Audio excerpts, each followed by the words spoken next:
Last week, I had the opportunity to be in Olympia at Washington State's Capitol, lobbying for some housing initiatives, housing bills that are on the House floor, the Senate floor, and trying to lobby with the Washington realtors to get those senators to vote the way that realtors would like them to vote, because these are very housing-centric bills. We want them to go through. And so I'm excited to talk to you about two of those that are currently in discussion and could go into law later this spring. And I think they could change the housing market drastically here in Spokane and across Washington state. So the first one that we're talking about is a lot splitting bill.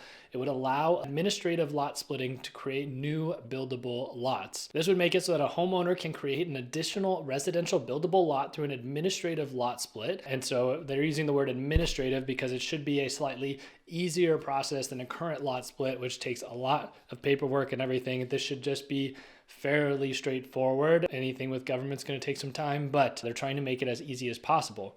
Really, the wording on this bill says that the legislature finds that allowing an existing residential lot to be split into two lots can offer many advantages to both the existing homeowner and to prospective home buyers.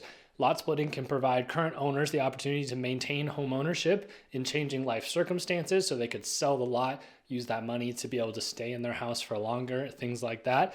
And additionally, lot splitting will provide additional opportunities for home sales to affordable housing providers or home ownership facilitators. So think Habitat for Humanity. Maybe they are able to get a lot and then split it so that they'd be able to build two smaller homes or something like that to be able to help more families get into properties. This says beginning July 1st, the requirements of subsection 2, which we will get into, take effect and supersede anything that's currently in law in the city ordinance. But through these ordinance, development regulations, zoning regulations, and other officials' controls as required under subsection 1 of this section, cities may not prohibit within a residential zone that allows for the development of detached single-family residences the splitting of a single residential lot into two residential lots if the following conditions are met.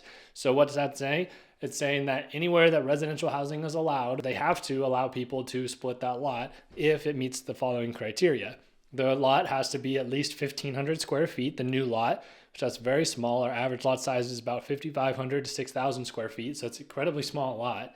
Residential lots are at least 40% of the size. So if it was on a 6,000 square foot lot, it'd be about 2,500 or so square feet. So a little bit bigger would be for that requirement there. The resulting lots are consistent with minimum review standards under chapter 58.17.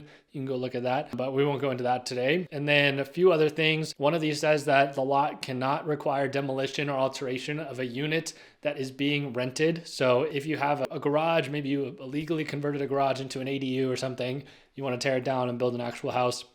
If there's somebody renting it, that property has to sit vacant for 12 months before you'd be able to do that. So you can't just kick your tenant out and immediately start building. They won't let you do that. And then cities cannot impose regulations on the residential lot, the new lots. They can't require more than one off-street parking space per lot.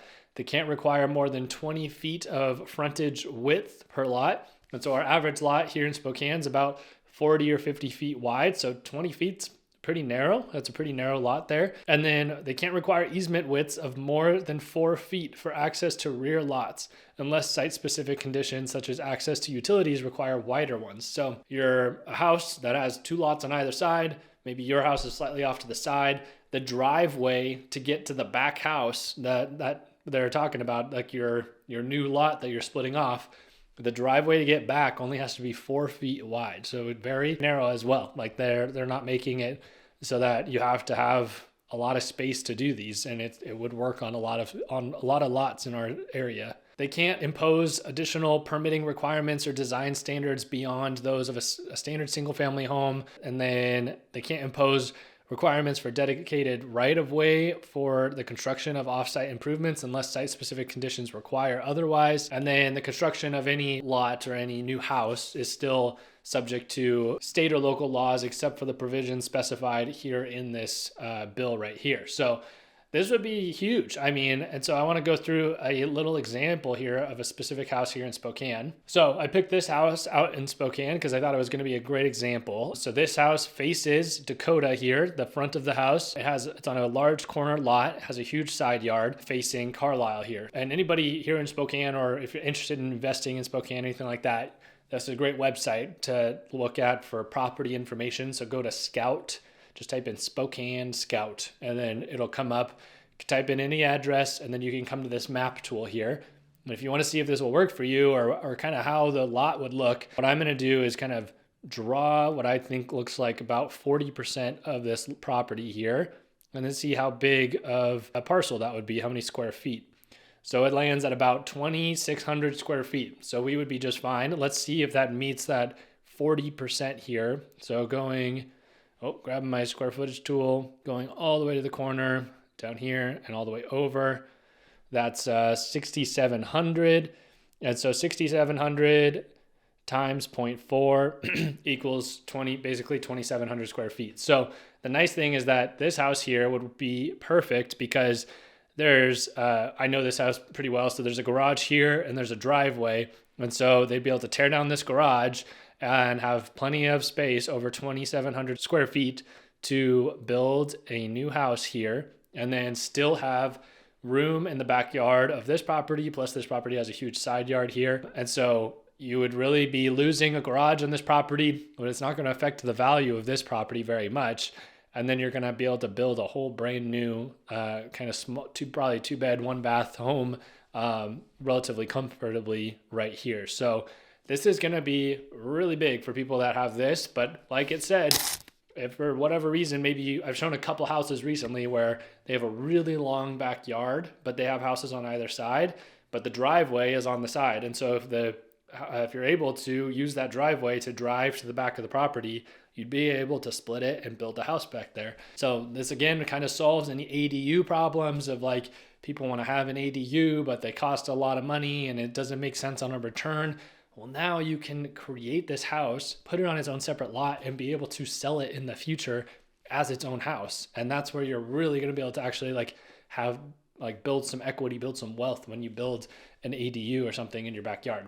So this is going to be game changing. So that was number one. The other bill that's currently in the works, which is multiple bills kind of coming together. There's 2 different House bills and 2 different Senate bills, but they would allow for rural ADUs. And so a lot of these laws come out of King County, out of Seattle, where housing is even a little bit more progressive. They've been able to do detached ADUs for a long time. And it's been a thing in Seattle where they have DADUs, detached additional dwelling units.